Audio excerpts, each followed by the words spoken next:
Shalom, queridos, boa tarde. É o Senhor e motivo de louvor na cidade do Ana, nosso boa tarde, shalom. alegria de toda a terra. Boa tarde, Fê. Boa tarde, Eduardo. Começando mais uma live do meio-dia. Hoje eu estou aqui na fazenda. Henrique, Karina, Mel, shalom, shalom a todos.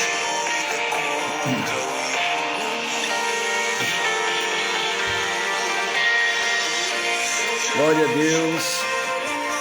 Vera, shalom, shalom. Sejam bem-vindos, Paulinha, Viviane. Sejam bem-vindos. Glória a Deus. Lúcia, graça e paz. Luciene, graça e paz. Amém. Estou aqui no intervalo aqui no trabalho, na fazenda, mas não podia deixar de entrar nesse momento tão importante, tão profético que nós estamos vivendo. Pastora Eva, shalom, boa tarde.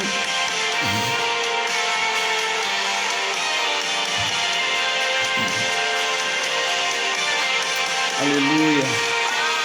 Você que já está conosco, se puder, convida mais alguém dos seus contatos, compartilha.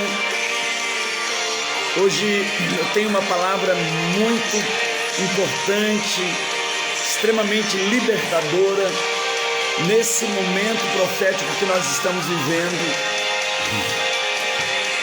Aleluia.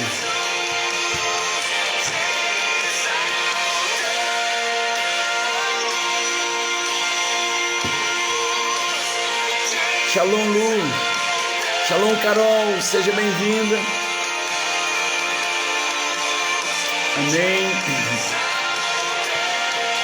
Glória a Deus.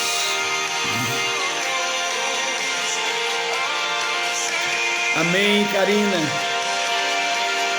Deus abençoe tremendamente. Nelma, seja bem-vindo. Shalom. Shalom a todos os irmãos aí em Marília. Os irmãos de Arapongas. Logo, logo estou voltando aí, Carol. Saudade de todos. Beto, Heloísa, seja bem-vindo. Glória a Deus.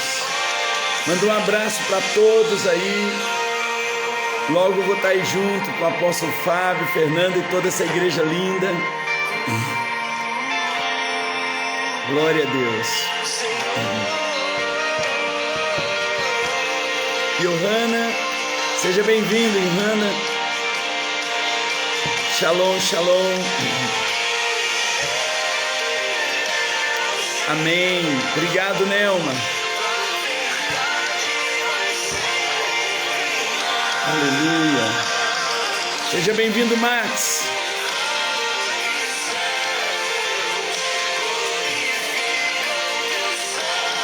Aleluia. Aleluia, aleluia. Amém, glória a Deus. Queridos, que tempo tremendo nós estamos vivendo. Ontem à noite, nosso culto do Espírito Santo foi libertador, que Deus fez, a forma como Deus tem nos direcionado, e eu sei que nós precisamos estar extremamente atentos. Elcio, seja bem-vindo. Esther, Deus abençoe. A gente precisa estar atento, como Moisés dizia, nesse tempo que nós estamos vivendo agora, quando Deus disse para ele: comece a contar o seu tempo. Mas que tempo é esse? Deus estava falando para ele de um tempo mais importante do que o tempo cronológico. Deus estava falando para ele: identifique os dias proféticos, os dias oportunos, o Kairós. essa oportunidade, esse momento que Cronos e Eterno se encontram e uma porta, uma janela de oportunidade se abre para nós. E Moisés diz: ensina-me, Senhor, a discernir, a contar os meus dias. Ensina-me, Senhor, a perceber as oportunidades que estão diante de mim, para que eu tenha um coração sábio, para que o meu coração ele possa ter sabedoria. E é por isso que ele começa no Salmo 90 dizendo: de eternidade a eternidade tu és Deus, não há outro Deus. Ou seja, desde o tempo eterno ao tempo futuro, a eternidade futura, tu és. Não é que ele foi e ele será, ele é, ele sempre é. Ele habita no eterno, ele é o criador do tempo, ele está no tempo e ele cria o tempo, e ele faz para nós oportunidades que a gente não pode perder. Então hoje eu quero, diante de tantas instruções que você tem recebido nesses últimos dias, instruções de como caminhar nessa estação de Pessah, porque nós estamos nos preparando para entrar nesse tempo da Páscoa, no tempo dos pães asmos. E o que significa isso para nós? Eu falei para vocês, a Páscoa é uma festa que ela já aconteceu, ou seja, ela não vai acontecer mais, ela já aconteceu. Mas por que nós celebramos? Por quê? Porque a Páscoa ela tem um cunho memorial e um cunho profético. Então eu preciso entender que quando eu celebro a Páscoa, eu estou olhando para trás e estou vendo o que Deus fez na minha vida. E eu estou ensinando para os meus filhos e os filhos dos meus filhos, para os novos na fé, que a nossa vida não é obra do acaso, mas ela é obra de um sacrifício, ela é obra de um preço alto que foi pago. Quem eu era? Um povo que se esquece de quem era, vai se perder no destino, não vai conseguir chegar aonde o destino está. Então muita gente se esquece de que nós estávamos mortos nos nossos pecados e delitos, mas Deus nos deu vida juntamente com Cristo, pela graça sois salvos. Então a Páscoa, ela me faz olhar para trás e entender que a minha redenção teve um preço, que a minha redenção teve um preço muito alto, um preço que o próprio Deus pagou para Ele mesmo, para me comprar de volta, e esse preço vem na forma do seu Filho sacrificado. Eu preciso entender que a Páscoa, ela fala de derramamento de sangue, que a Páscoa, ela fala de um sacrifício, que a Páscoa, ela fala de uma identificação, porque Romanos 8 diz: se com Ele me identificar no sofrimento, com Ele serei glorificado.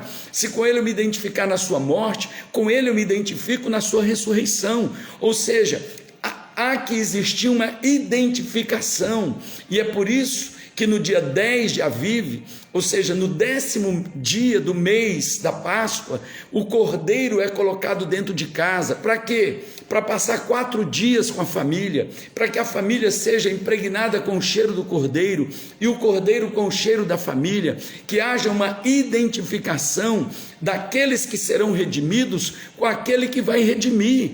Então veja, se nós não nos identificarmos com Cristo, se nós não trouxermos para dentro da nossa casa o cordeiro, se nós não trouxermos para dentro da nossa família a presença do Senhor, a palavra viva, se nós não nos identificarmos, sabe o que vai acontecer? Nós vamos perder o destino, nós vamos perder nossos filhos para o mundo, nós vamos perder a nossa vida para esse mundanismo que está aí. Então veja, queridos, a Bíblia diz: não vos conformeis com este século, mas transformai-vos pela renovação da vossa mente. Então veja, é muito mais fácil muitos cristãos seguir os padrões desse mundo, e os padrões desse mundo, eles estão aí para lhe conformar no engano, para lhe conformar numa mentira, e essa mentira ela vem na forma de doçuras. Então é muito mais fácil para muitos crentes pegarem o coelhinho, a pegada do coelho, o ovinho, e dizer que isso é Páscoa. Que identidade tem essa?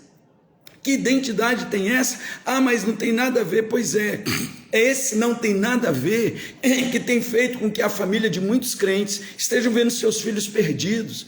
Os seus filhos não têm história, seus filhos não têm identidade, os seus filhos não são instruídos, a sua casa não tem sido instruída, e por isso que o pecado entra, é por isso que o vício entra, a depressão entra, o suicídio chega.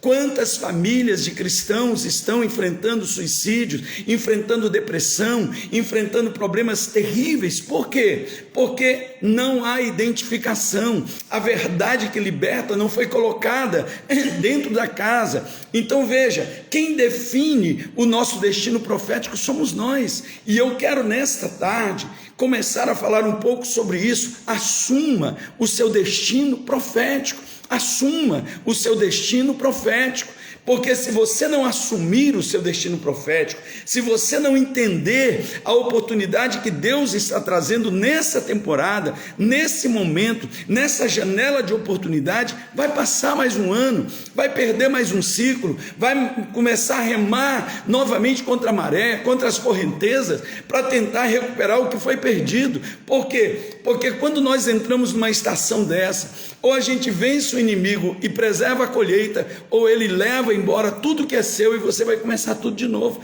Não tem meio termo, não tem meio termo.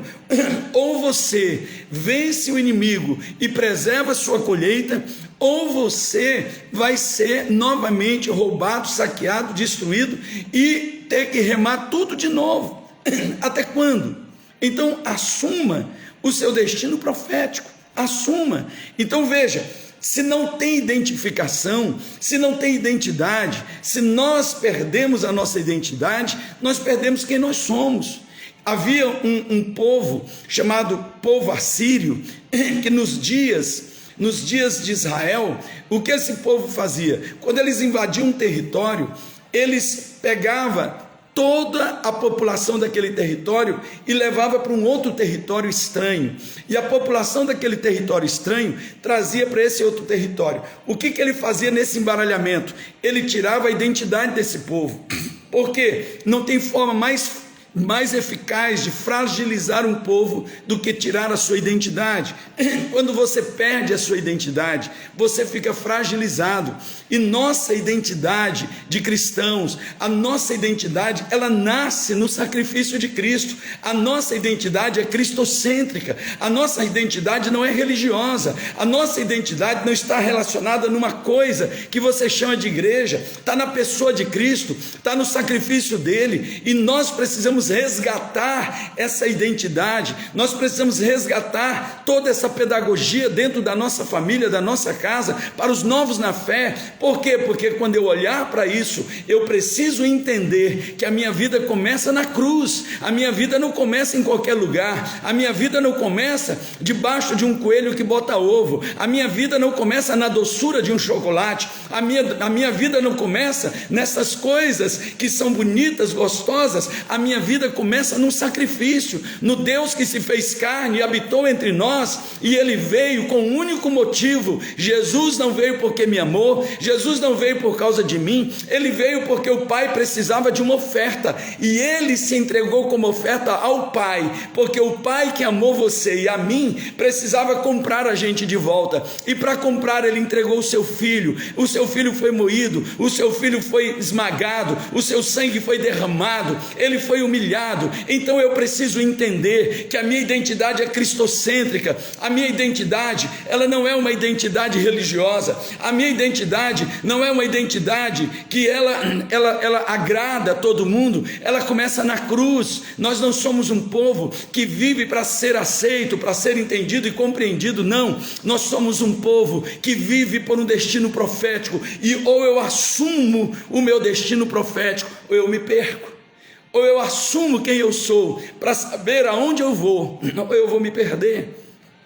E é isso que nesse momento o Senhor está trazendo para nós. Veja, hoje é dia de célula familiar. O que é uma célula familiar? É você levar para dentro da sua casa o cordeiro, é você levar a palavra para dentro da sua casa, é você levar a direção, a instrução profética para dentro da sua casa. Mas muitos olham para tudo isso e deixam passar. Por quê? Porque se acostumaram com a coisa que chama de igreja e não conseguem entender que o corpo de Cristo é a igreja. igreja, e que o corpo de Cristo se manifesta em várias nuances, tanto quando nós estamos celebrando no templo, quando estamos celebrando em casa, quando estamos celebrando, o corpo se manifesta, nós somos membros uns dos outros, e se eu levo o corpo de Cristo para dentro da minha casa é transformada, minha família é impactada, meus filhos são impactados, e mesmo que no momento não gostem, por quê? Porque a cruz é amarga, o evangelho é amargo, ele não é doce, mas ele sara, ele cura, ele salva, ele restaura. Então veja, a gente precisa trazer isso de uma forma muito clara dentro de nós, porque senão a gente vai ficar vivendo de uma forma completamente infantilizada, sem identidade, correndo de um lado para o outro, atrás do prejuízo. Eu vou atrás de uma campanha aqui, outra campanha ali, a vida não sai do lugar, é uma manipulação terrível. Então a gente precisa ser liberto, e isso, querido, não tem nada a ver com os outros, tem a ver com as suas decisões, com as decisões que cada um de nós trazemos. Então veja, você não é vítima da vida ou das pessoas, você é autor da sua própria história. Eu vou repetir, você não é vítima da vida e nem das pessoas. Pare de se vitimizar, pare de culpar os outros, você é o autor da sua história. E quando Deus nos dá oportunidades como essa, de fazer uma nova história, de construir uma nova história, de caminhar num novo processo, como Gideão, que não perdeu a oportunidade, e ele mudou a história dele, da casa dele, da família dele, da nação dele, você também pode mudar a sua história, e a história da sua casa, e de muita gente, queridos. A Bíblia, ela nos revela que nós temos desejos por muitas coisas, mas quando perguntamos a Deus e ouvimos o seu conselho, apenas o que é dele se levanta. Então veja, Provérbios 19:21 diz: muitos são os planos do coração do homem, mas o que prevalece é o propósito do Senhor. Mas o que prevalece é o propósito do Senhor. A sua vida tem um propósito a ser cumprido. Então diga para você hoje, diante de um espelho, e olhe nele e diga: Alain, a sua vida, ela tem a ver com um propósito eterno, e ela é maior do que a sua própria vida. Abra mão dos seus desejos para que o propósito se cumpra, porque quando ele se cumpre, você vai experimentar a boa, perfeita e agradável vontade de Deus para a sua vida. Você não vai ficar vivendo a vontade permissiva de Deus, que é essa vontade contaminada com o pecado, contaminada com o mundanismo, contaminada com o secularismo, contaminada com todas as coisas aqui de baixo, que tem levado muitos de nós a vivermos uma vida de segunda classe, uma vida inteiramente medíocre. Deus tem coisas muito maiores para vocês, para cada um de nós. O melhor não é ter muitos sonhos, mas descobrir qual desses sonhos vem de Deus. Eu vou repetir, o melhor não é ter muitos sonhos, mas descobrir qual deles vem do Senhor. Qual deles vem do Senhor? Por quê? Porque o que prevalece é o propósito do Senhor. Deus não se comprometeu com o seu ideal, Deus não se comprometeu com o nosso ideal. Os nossos planos muitas vezes nos confundem quando assumimos projetos que não são de Deus, mas são só nossos, e não são de Deus. Isso nos tira do foco para uma vida plena, para uma vida vitoriosa. Os sonhos de Deus não podem ser vividos com pequenas ambições, os sonhos de Deus têm que ser vividos na plenitude. Então assuma o propósito profético. Quando Deus mandou Moisés lá para o Egito, Deus tirou ele de um deserto, porque Moisés estava desistido, porque 40 anos antes ele não entendeu o plano de Deus, 40 anos antes ele não entendeu o que Deus queria fazer, e ele foi na força do braço dele tentar salvar o seu povo, e ele percebeu que não dava. E agora que ele está desistido, agora que ele está lá no deserto, trabalhando como pastor de ovelhas para um sacerdote, o Senhor se revela na sarça, o Senhor se revela para ele, e quando ele chega perto daquela sarça, Deus diz: Moisés, não entra no meu território do jeito que você está, não entra, tira a sandália dos teus pés. Sabe por quê? Porque naqueles dias só os livres andavam calçados, Os livres andavam calçados, os escravos andavam descalços. Deus disse: na sua liberdade, Moisés, você foi fazer o que você quis, você foi para onde você quis, você não me perguntou nada, mas se você quer cumprir o propósito, olha só, Deus abriu uma janela de oportunidade 40 anos depois. A sarça estava ali queimando sem se consumir, Deus se revelando, e aí Deus disse: tira a sandália dos teus pés, porque esse lugar é meu, esse lugar é santo, esse lugar entra aqueles que se sujeitam a mim, aqueles que se entregam a mim, aqueles que estão dispostos a assumir o propósito profético da sua vida. E foi ali que o Senhor alinhou Moisés com a vontade dele. Moisés pôde compreender que desde que ele foi salvo lá no Egito, de ser morto no seu nascimento, Deus estava guardando ele para um propósito. Deixa eu falar algo para vocês. Muitos de vocês estão vivos porque o Senhor interveio, porque Ele colocou a mão dEle poderosa. Muitos de vocês era para ter sido abortado, os seus pais não lhes queriam, era para você ter sido jogado fora. Muitos de vocês passaram por lutas, perigos, e você talvez nem se deu conta como você chegou aqui. Chegou porque o Senhor te guardou, chegou porque Deus tem um propósito grandioso para você. Se não houvesse mais propósito na sua vida, você não estaria aqui, acredite nisso. Então você não está vivendo aqui para sofrer, você não está aqui para viver uma vida medíocre, você não está aqui para viver uma vida qualquer. Deus tem um plano muito grande e Ele está revelando esse plano. Então assuma o seu propósito profético, assuma o seu destino profético, tome posse do seu destino profético. Em Apocalipse 21, versículo 5 diz: aquele que está sentado no trono afirmou: eis que faço novas todas as coisas, e acrescentou: escreve isto, pois estas palavras são verdadeiras e absolutamente dignas de confiança. Confie, acredite. E declarou ainda: tudo está realizado. Eu sou o começo, eu sou o fim, eu sou o alfa, eu sou o ômega. Então veja: a todos quanto tiverem sede, lhes darei de beber graciosamente da fonte da água da vida. E o vencedor herdará todas essas bênçãos, e eu serei o seu Deus, e ele será o meu filho. Então a chamada de Deus para nós é que nós possamos fazer realmente, tomar decisões que mudam nosso destino, tomar decisões que nos coloca de volta no caminho. Deus não nos dá a partir daquilo que nós precisamos. Escute, Deus não nos dá a partir daquilo que precisamos, mas a partir daquilo que Ele tem preparado para nós. Guarde isso. Deus não nos dá a partir das suas necessidades, porque nem todas as suas necessidades são para o seu bem, mas Ele nos dá a partir daquilo que Ele preparou, que Ele tem preparado na eternidade para você viver o melhor. Portanto, não há nada de Deus para você que seja pequeno, nada de Deus que Ele está entregando para você que seja pequeno e que não cause impacto. Através, queridos, de muitas experiências proféticas na Bíblia, nós vemos isso de forma muito clara. E eu quero hoje falar de um princípio, amanhã eu vou falar de outro, se Deus assim permitir, que nós vemos na vida de um homem chamado Jonas. Ele tinha um propósito profético e ele não entendeu, e esses princípios, eles nos ajudarão a assumir o nosso destino, a caminhar no nosso destino. Se aplicados na nossa vida, nos levarão ao lugar que o próprio Deus determinou. Então veja, para assumir o seu destino profético, primeira coisa que eu quero dizer para você nessa tarde: ouça e obedeça a direção de Deus. O que eu disse?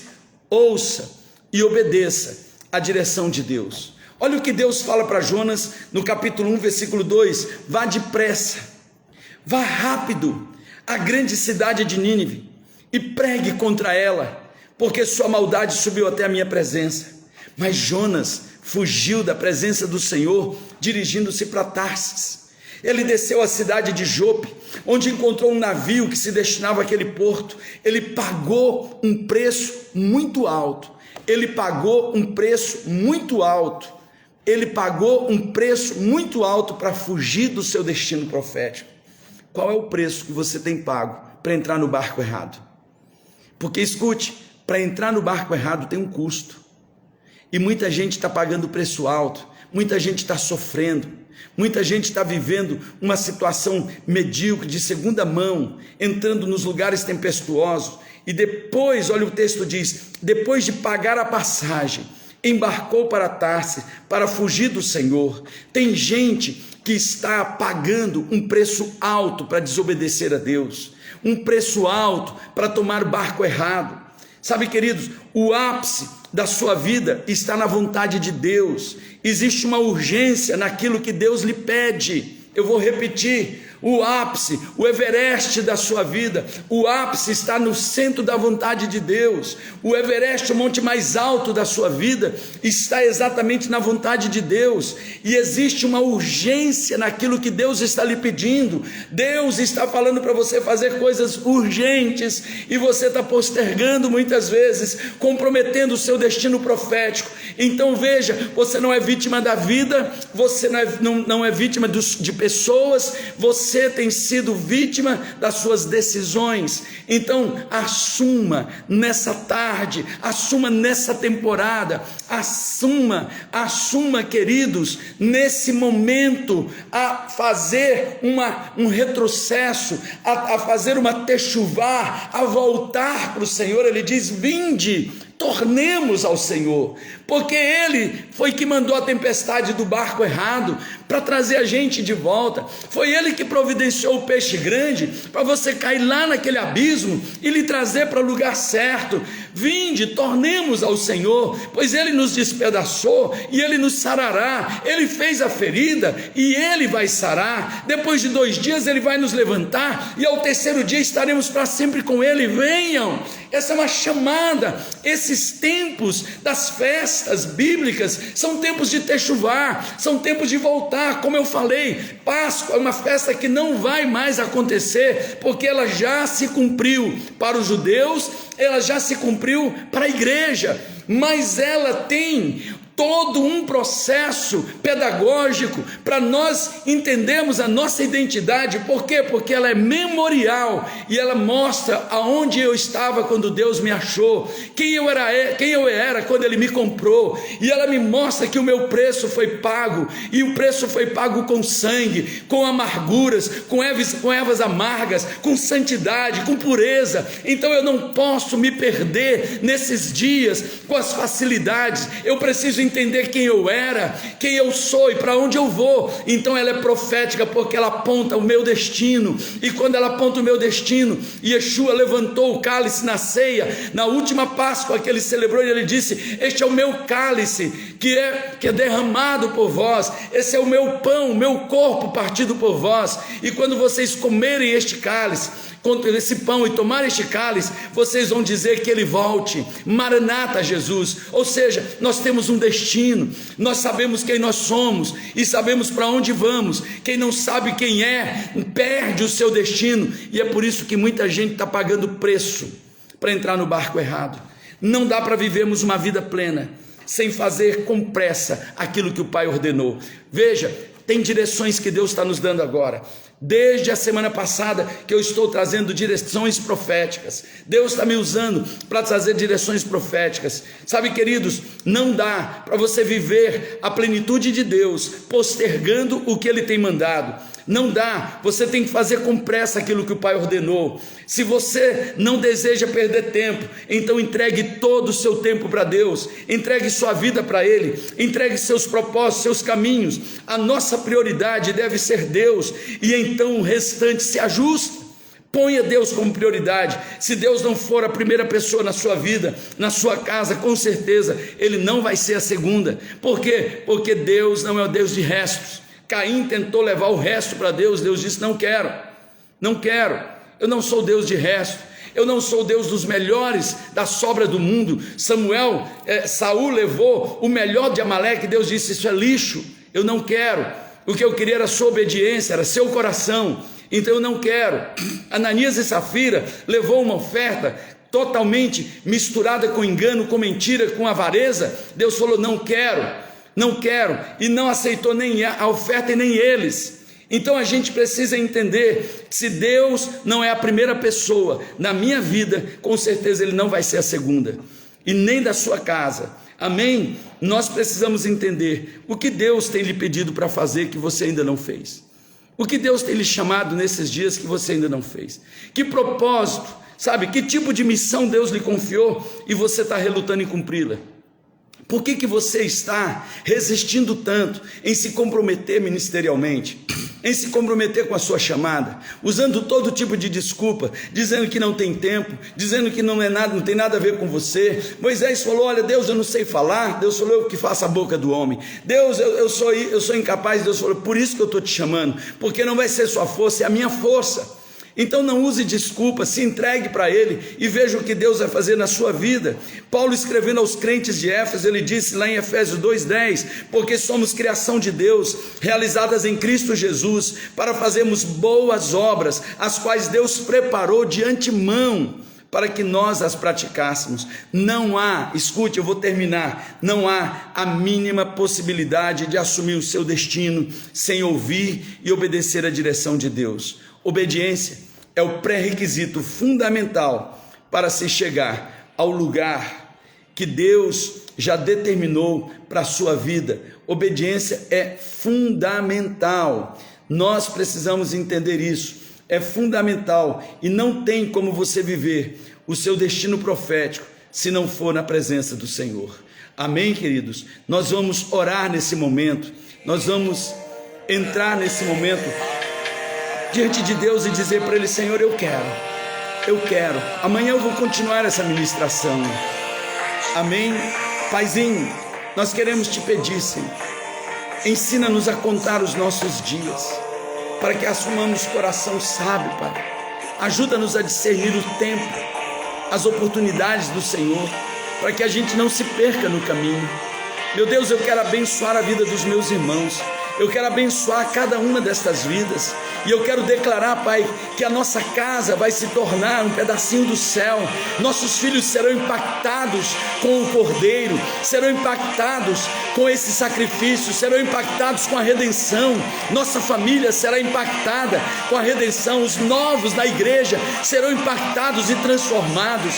E eu quero profetizar que muitos aqui vão se encaixar na sua chamada, no seu destino profético, vão sair desses barcos errados. Muitos que estão vindo da barriga da baleia, que passaram por momentos tão difíceis, mas que o Senhor está vomitando eles de volta no lugar do propósito, que possam entender, que possam se alegrar e que possam usar essa oportunidade para começar o melhor tempo das suas vidas, em nome do Senhor Jesus. Eu te abençoo e abençoo tua casa, em nome de Jesus.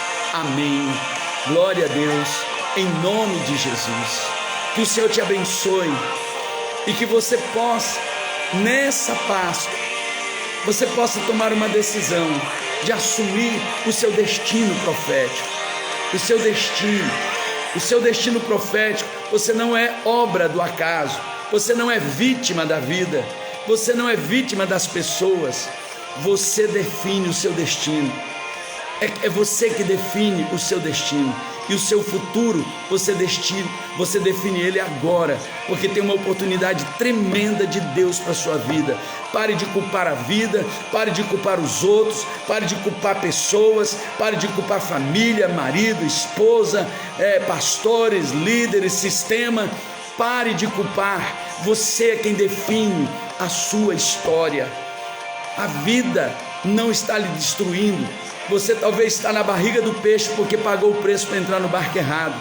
Mas se o peixe está te vomitando, saiba que é Deus dizendo: vamos recomeçar, vamos recomeçar. Chegou a hora. Deus abençoe sua vida, em nome de Jesus. Shalom, shalom, queridos, em nome de Jesus. Deus os abençoe.